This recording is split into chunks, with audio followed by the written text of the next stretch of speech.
زدنا علما وارزقنا فهما اللهم اهدنا بهداك ولا تولنا على من سواك اللهم ارزقنا فهم النبيين وحفظ المرسلين اللهم فقهنا في الدين وعلمنا التأويل.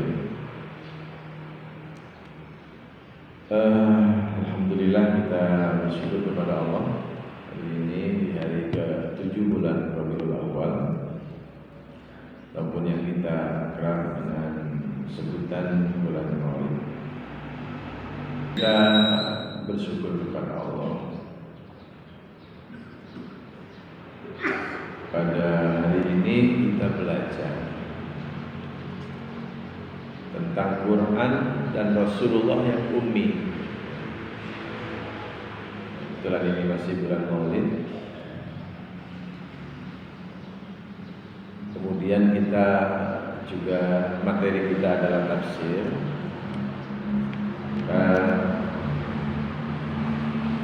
Kita perlu belajar kenapa Al-Quran diwahyukan kepada Rasulullah yang ummi. Pada saat mendapatkan wahyu Al-Quran kan diajar oleh Jibril, ma ana biqari. Tentu ada alasannya. Dan Allah itu kan mau menjadikan Rasulullah profesor, doktor, ya, pandai menulis, pandai membaca, bisa apa enggak? Bisa saja. Tapi di balik umminya Rasulullah itu mendapatkan wahyu Quran tentu ada alasan. Setidaknya kalau Rasulullah itu pintar menulis dan pintar membaca, pasti orang kafir itu akan tidak percaya. Jangan-jangan Quran ini karangan Rasulullah sendiri, ditulis sendiri, ngarang sendiri. Ya setidaknya itu. Selama ini kan kita mungkin belum belajar menguak. Kenapa sih Rasulullah ummi? Enggak usah Rasul saja, Allah bisa ciptakan para profesor dokter yang pintar-pintar. Ya sebenarnya ada alasan. A'udzubillahi minasyaitonirrajim. Wa Qur'anan farraqnahu litaqra'ahu 'alan nas 'ala muqfin wa nazzalnahu tanzila. Jadi Quran itu diturunkan oleh Allah sebagai wahyu lewat malaikat Jibril kepada Rasulullah Muhammad SAW yang ummi. Ummi itu artinya tidak kenal tulis dan baca. Makanya Farraqnahu itu artinya diturunkan secara bertahap, ya kan? Agar mudah dihafal dan disunahkan ataupun dilaksanakan. Dan juga ini semua adalah bukti. Jadi kalau Rasulullah terlalu pinter banget, cara sekarang profesor, doktor, MA, LC dan seterusnya, itu nanti akan ada alasan buat umatnya, buat orang lain curiga. Jangan-jangan Quran ini karangan Nabi Muhammad sendiri. Kan pinter memang, pinter baca, pinter nulis. Ini kalau orang lain, orang non-muslim bisa curiga. Untuk orang Islam juga bisa alasan, Rasulullah jadi orang baik, ya pantas lah. Beliau profesor doktor, iya kan? Beliau orang pinter semuanya. Nah akhirnya kita yang bodoh itu kan ada alasan. Nah kita ini orang bodoh, kalaupun nggak kayak Rasulullah banget, ya maklum lah. Termasuk menjadi alasan untuk menjadi orang yang tidak pandai tentang Quran. Ya. Jadi mau menghafal, kita ini orang-orang kelas biasa, IQ-nya juga pas-pasan. Jadi sebenarnya untuk menjadi sumber inspirasi buat umat Islam itu sendiri untuk menghindarkan fitnah dari orang-orang yang benci sama Islam. Kalau Rasulullah terlalu pinter banget ya, tentang ilmu nulis dan baca, orang akan curiga. Kalau Rasulullah pinter banget, kita ini akan punya banyak alasan ya. Nah, kalau kita ya ilmunya pas-pasan, IQ-nya pas-pasan, kita ya jadi orang yang pas-pasan, nggak apa-apa. Makanya di dalam Al-Quran surat Al-A'raf ayat 154 ada ayat alladzina yattabi'una an-nabiyyal ummiyah. Kata-kata ummi itu bukan hanya kata-kata kita, memang dari Allah. Kita itu mengikuti Nabi yang ummi. Artinya Rasulullah ummi saja bisa jadi orang baik kok. Masa kita pinter baca, pinter nulis, pinter apa saja, ya kan? Kalau kita alasan miskin tidak bisa menjadi orang baik, Rasulullah penggembala kambing, ya kan? Bukan anak orang kaya banget, tapi menjadi pimpinan umat dunia. Jadi untuk berprestasi juga tidak ada alasan kalau kita anaknya orang miskin. Untuk menjadi orang baik juga nggak ada alasan kalau kita ini orang biasa-biasa saja. Rasulullah kagak bisa nulis, nggak bisa baca, bisa jadi orang baik. Nah itu artinya Allah ciptakan Rasulullah itu untuk menjadi sumber inspirasi buat orang yang beriman, untuk menghindarkan fitnah bagi orang-orang yang kafir. Ya. Makanya di hari-hari ini yang hari Maulidnya sedang diperingati oleh sebagian umat Islam tentu dengan berbagai cara. Ada yang 12 malam berturut-turut ada acara mauludan, ada yang mungkin hanya dengan tabligh akbar, ada yang mungkin dengan cara-cara yang lain, ataupun tidak diistilahkan pengajian maulid tapi berbicara tentang perjalanan Rasul, ya sama mauludan seperti pagi ini. Wa ma kunta tatlu min qablihi min kitabi wa la takhutuhu bi yaminik. Al-Ankabut 48. Bagi Allah sebenarnya terlalu mudah ya. Kalau seandainya Allah ingin menjadikan Rasulullah Muhammad Sallallahu Alaihi Wasallam yang pandainya di atas rata-rata, ya bisa baca bisa nulis. Oh Gusti Allah ngecat mengkreng bisa kok, ya kan? Ya jadi cabe ya, yang kuning-kuning, yang hijau-hijau, yang merah-merah, kita nggak pernah lihat ngecatnya kapan. Lagian juga catnya nggak pernah pudar. Kalau masjid ini kan nggak dicat ulang kan, ya pandangannya nggak nyaman, gusam, ya kan? Dan seterusnya. Jadi kalau Allah mengkreng baik dicat orang tahu burung ngecat, yang merah-merah, yang hijau-hijau, yang kuning-kuning, ya Allah nggak pernah salah ngecat kan? Apalagi kalau pengen menciptakan hamba yang paling disayangi untuk menjadi orang yang paling pandai membaca dan menulis, sangat bisa. Selama ini mungkin kan kita kurang belajar, ya hal-hal seperti itu kan sepertinya remeh-temeh kan? Rasulullah penggembala kambing, Rasulullah ummi nggak bisa ma'ana biqari, ya tidak bisa membaca, tidak bisa menulis. Sehingga kalau sampai bab tentang hisab ru'yat juga begitu. Ya, kenapa waktu Rasulullah itu pakai ru'yatul hilal, tidak pakai hisab hakiki seperti Muhammadiyah? Ya, pegangannya bahwa Rasulullah saat itu diciptakan oleh Allah manusia yang punya keterbatasan. Ya, menulis baca aja nggak bisa, apalagi ngitung. Kita yang pintar baca sama nulis aja berhitung matematikanya nggak mesti bagus, karena itu ilmu pasti kan.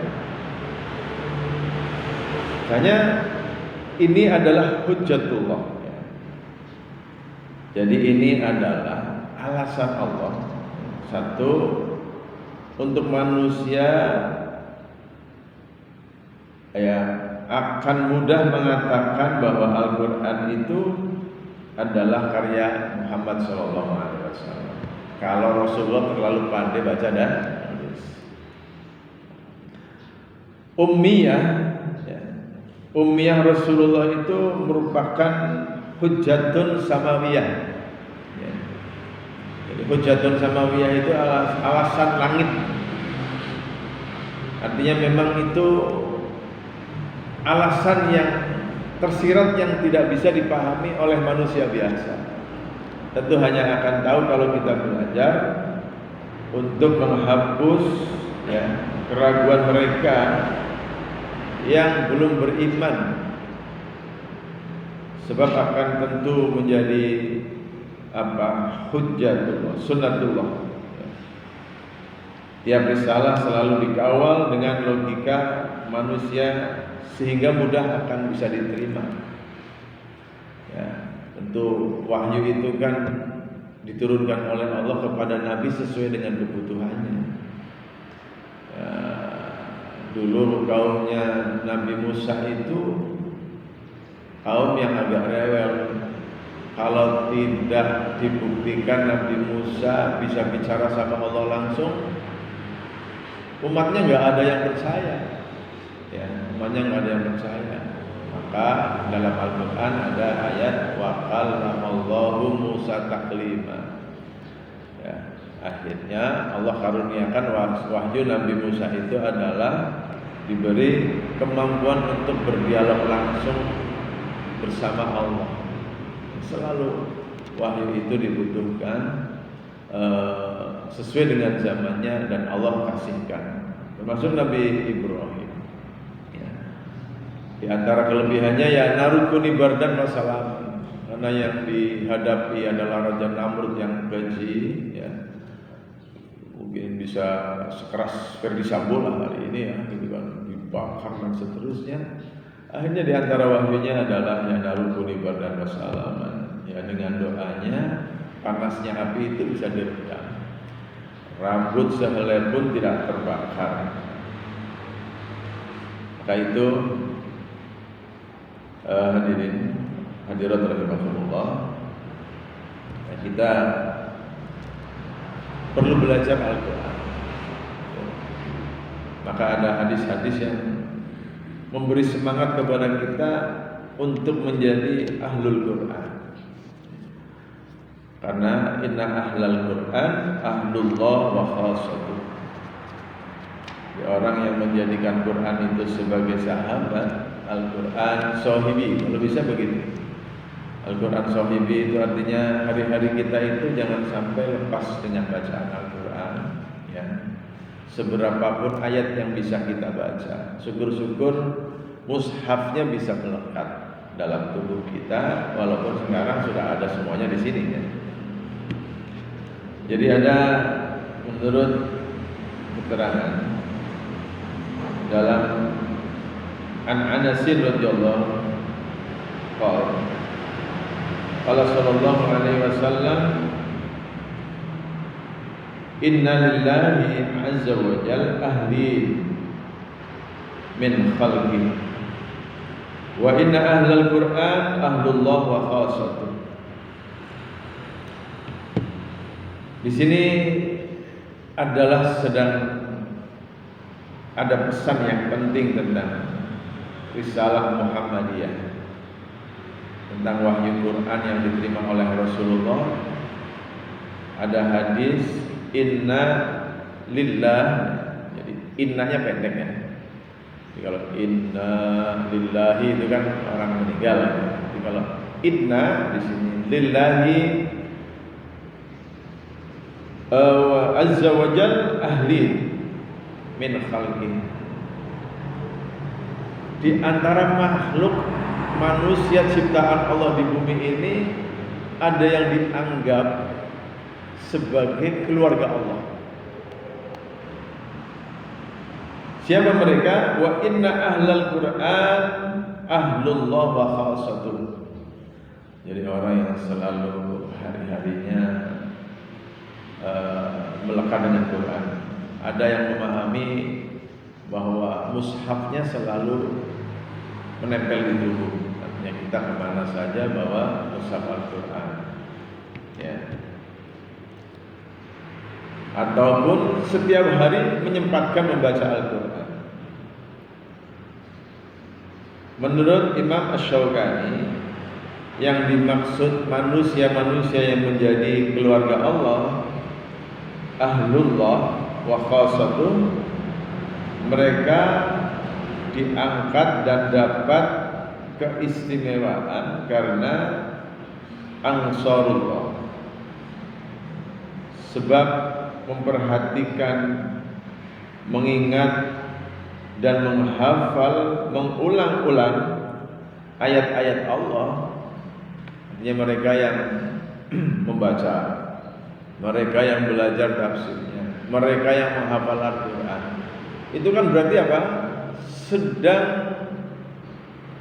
mempertahankan eksistensi Al-Quran dalam kehidupan manusia.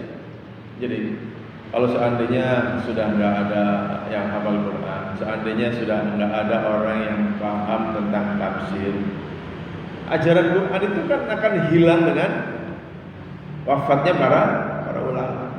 Ya, maka orang-orang yang dianggap ahlullah wa khasatuh itu adalah mereka yang diangkat dan dapat keistimewaan dari Allah untuk mempertahankan ajaran Al-Quran. Ya, setiap ngaji begini kan kita diingatkan, ya, kita diingatkan tentang ilmu-ilmu yang ada dalam Al-Quran. Ada juga yang menyebut waliullah, yang tampak dalam bumi karena hafal teksnya, mengamalkan ajaran yang ada di dalamnya, maka kita tidak ada kekhawatiran bahwa la takhaf wa la tahzan innallaha ma'ana. Sehingga ada jaminan Bapak, man qara'al Qur'an wa amila bima fihi albasallahu tajan yaumal qiyamah. Kita kadang kan putus asa. Duh, aku awit cilik orang mondok, orang belajar ngaji. Terus apa yang saya harapkan? Ya, dengan surga. Padahal ada hadis yang menjadi sumber semangat kita. Man qara'al Qur'an wa amila bima fihi albasallahu walidayhi tajan yaumal qiyamah. Kalau ada anak yang pintar baca Quran, kemudian soleh karena mengamalkan ajaran Al-Quran, albasallahu walidayhi tajan yaumal qiyamah, di hari akhir yang disuruh naik ke panggung untuk mendapatkan mahkota itu bukan anak yang pintar tadi dulu, tapi yang akan dipanggil ke panggung surga itu adalah orang tuanya. Albasallahu walidayhi tajan yaumal qiyamah. Kalau ada anak pintar dengan Quran, amalkan isinya, albasallahu, ya, kemudian yang akan dikenakan mahkota di surga itu orang tuanya dulu. Bahasa Tegalnya pati-pati bocah jadi bocah soleh, ya, paham Quran dan mengamalkan. Pasti dulu orang tuanya juga orang tua baik-baik, menganjurkan ngaji, ya, kemudian memilihkan sekolah yang bisa mendapatkan paham agama yang baik.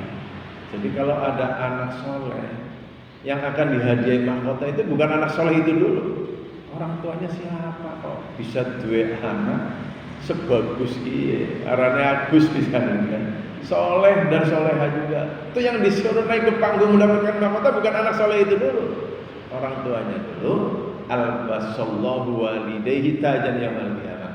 Allah akan mengenakan baginya tajun. Tajun itu mahkota, ya. Walidayhi, orang tuanya.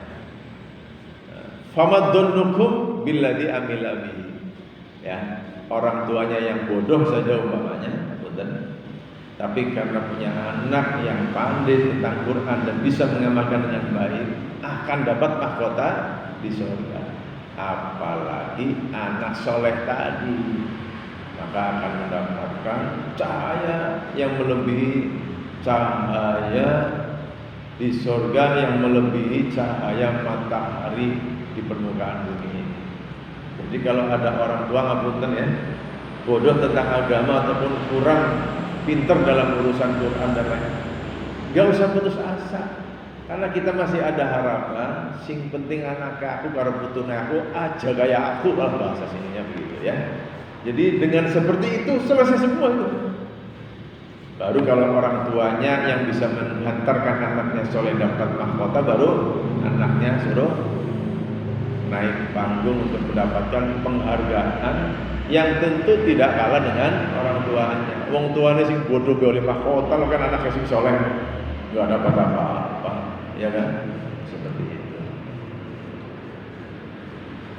Yang hebat lagi, ya, yang hebat lagi itu kalau kita bisa punya keturunan yang hafal Quran. Kitanya nggak hafal Quran, kita hafid Quran juz 30. Padahal kan hafid Quran 30 juz. Di dalam urusan tahfidz itu ada yang luar biasa. Begini, man qara'al Quran wa talahu wa hafidhahu adkhalahul jannah wa syafa'a asyra ahli baitihi kullun wajabat lahul jannah.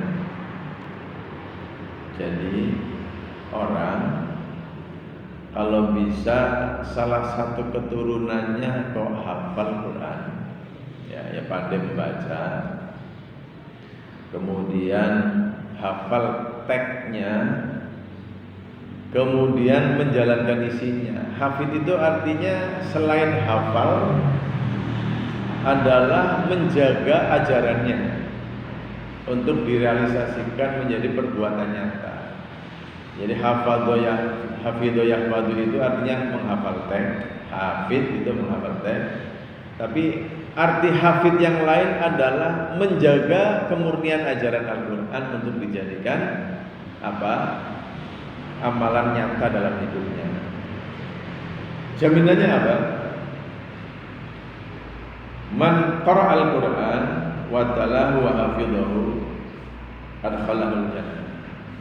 Jadi orang yang hafal Al-Quran secara teks dan amalan, ya, teksnya hafal, kemudian ajarannya diamalkan, adkhalahul jannah, akan menjamin baginya masuk surga.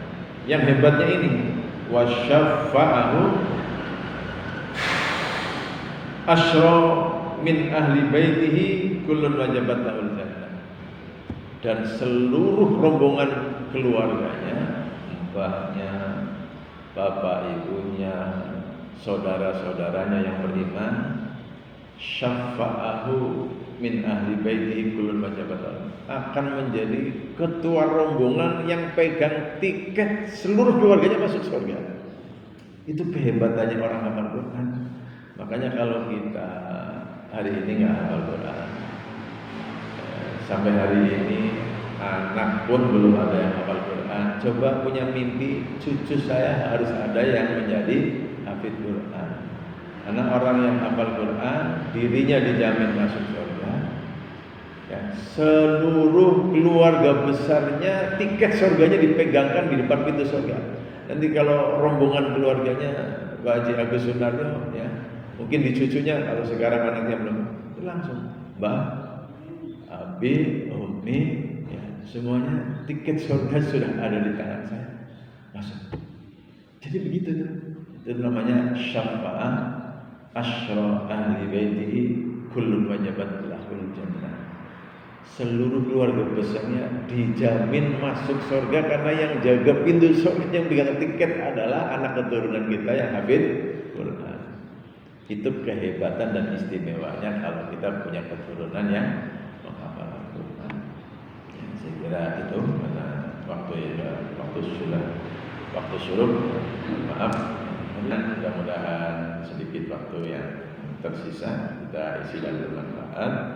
Minimal tadi ya, bahwa Rasulullah diciptakan oleh Allah ummi itu satu untuk menghindarkan fitnah musuh Islam.